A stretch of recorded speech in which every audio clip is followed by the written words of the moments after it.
Mes chers jeunes compatriotes,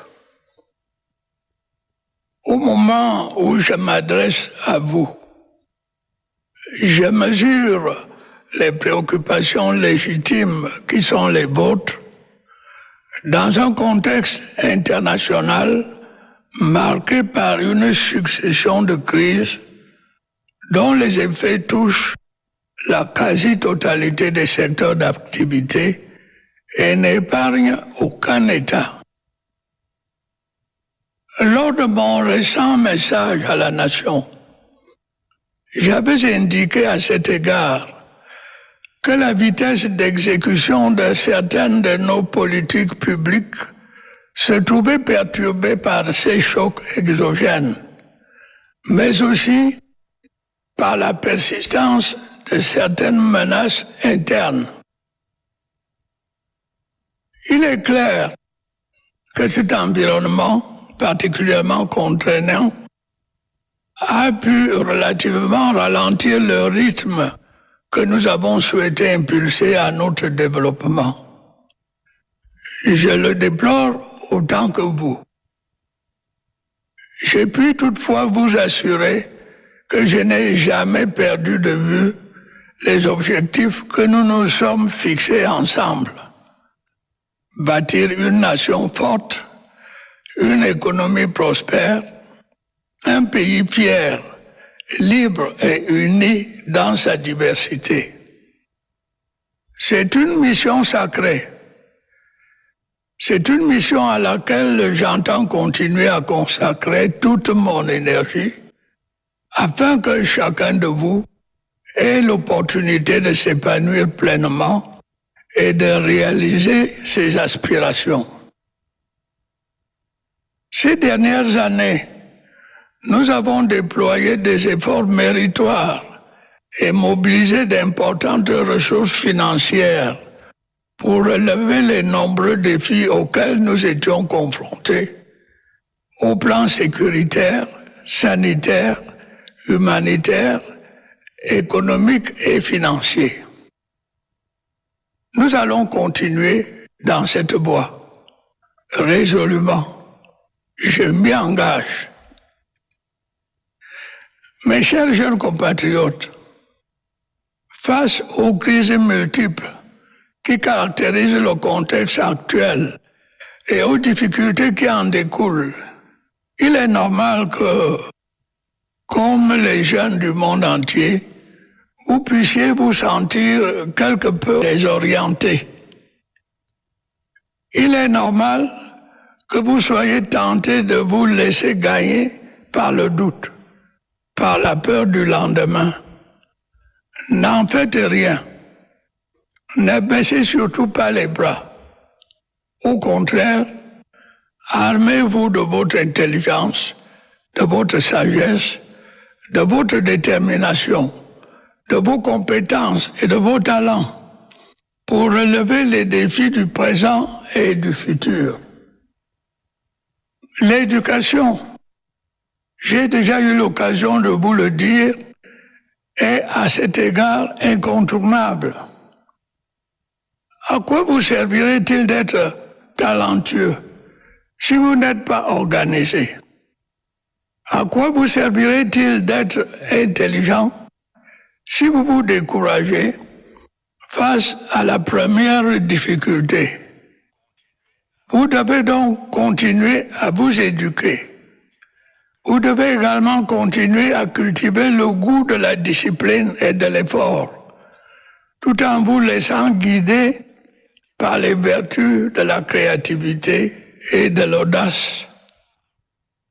Pour ma part, je continuerai à consentir les efforts nécessaires pour créer avec le gouvernement et les autres partenaires sociaux un environnement propice à votre éducation, mais aussi à votre intégration professionnelle et à votre plein épanouissement. À cet effet, j'accorderai, comme par le passé, la priorité au développement de notre système éducatif, tout en mettant davantage l'accent sur la professionnalisation. Ainsi que vous pouvez le constater, notre cadre scolaire et universitaire ne cesse de se densifier avec la création de nouveaux établissements d'enseignement primaire, secondaire et supérieur.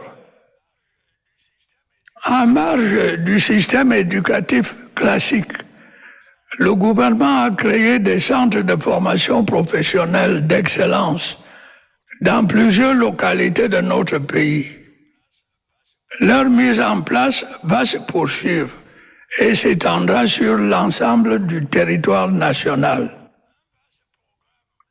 Un vaste programme de transformation des SAR-SM en centre de formation au métier a été lancé avec l'opérationnalisation du centre de Nkonsamba.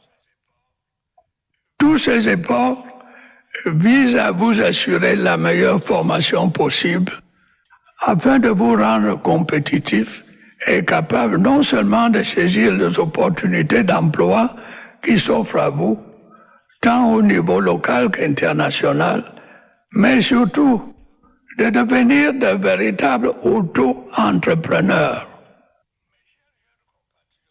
Mes chers jeunes compatriotes, dans le souci de favoriser votre insertion dans le marché de l'emploi, l'État mène des actions qui visent à promouvoir la culture entrepreneuriale nécessaire à l'autonomisation de la population jeune.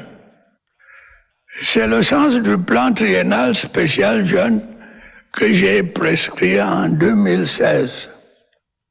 Ce mécanisme a déjà permis de financer plus de 11 000 projets en faveur des jeunes et générer près de 35 000 emplois directs pour un coût global d'environ 20 milliards de francs CFA.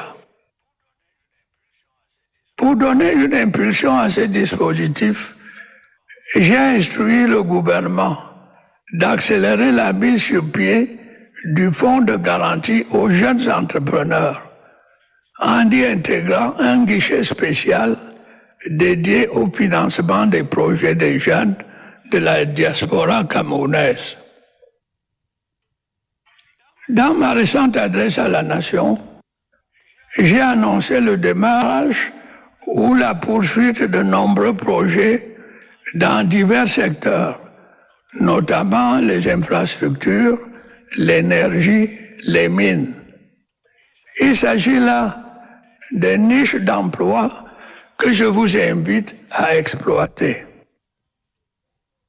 Nous allons résolument poursuivre nos efforts en faveur de la relance et de la diversification de notre économie, ce qui ne manquera pas de créer de nouvelles opportunités d'emploi pour notre jeunesse. Mais je me dois de le rappeler, il est évident que ni l'État, ni les entreprises existantes du secteur privé ne peuvent à eux seuls absorber le volume de jeunes issus chaque année du système éducatif classique. C'est pour cette raison que je vous demande, une fois de plus, de vous tourner également vers l'auto-emploi, en saisissant les opportunités qui s'offrent à vous dans les domaines tels que l'agriculture, l'artisanat ou l'économie numérique. C'est assurément l'une des voies les plus indiquées pour résorber le chômage des jeunes. Mes chers jeunes compatriotes, en dépit d'un contexte difficile, l'État fait tout ce qui est en son pouvoir pour créer les conditions d'une meilleure insertion socio-professionnelle de notre jeunesse. Certes, il est nécessaire d'intensifier nos efforts pour qu'une masse significative de jeunes accède au monde de l'emploi. Nous sommes déterminés à atteindre ce but et nous y parviendrons. Je vous invite donc à ne pas céder au découragement qui pousse certains d'entre vous sur des chemins périlleux de l'immigration clandestine ou vers le mirage de solutions faciles qui ne conduisent qu'à des impasses. De même, je vous exhorte à vous détourner des comportements déviants qui prennent de l'ampleur dans notre société. C'est malheureusement le cas en milieu scolaire où l'incivisme, la consommation des stupéfiants, les agressions diverses et bien d'autres dérives sont de plus en plus récurrents. De tels agissements sont à proscrire car ils ne peuvent vous profiter. Il faut également éviter de céder à la tentation de chercher refuge dans le monde virtuel, avec l'usage abusif d'Internet et des plateformes numériques, au risque de vous couper des réalités. Conscient de ces dangers, j'ai prescrit au gouvernement d'élaborer une charte visant à garantir la protection des enfants sur Internet dans notre pays. Mes chers jeunes compatriotes, je tiens cependant à vous encourager à vivre au rythme de votre temps et à tirer avantage du développement numérique et technologique pour améliorer dans le monde réel vos conditions de vie et celles de vos compatriotes. Je vous demande de ne pas désespérer de votre pays et d'avoir foi en l'avenir.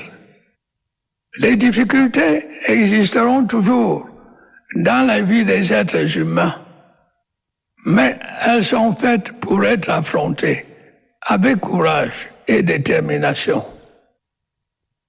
Je serai toujours à vos côtés dans ce combat salutaire, celui de la réalisation de vos aspirations au progrès et à la modernité. C'est un combat que nous ne pouvons pas envisager de perdre. Je sais pouvoir compter sur vous. Vous pouvez compter sur moi. Je vous souhaite à toutes et à tous une joyeuse fête de la jeunesse.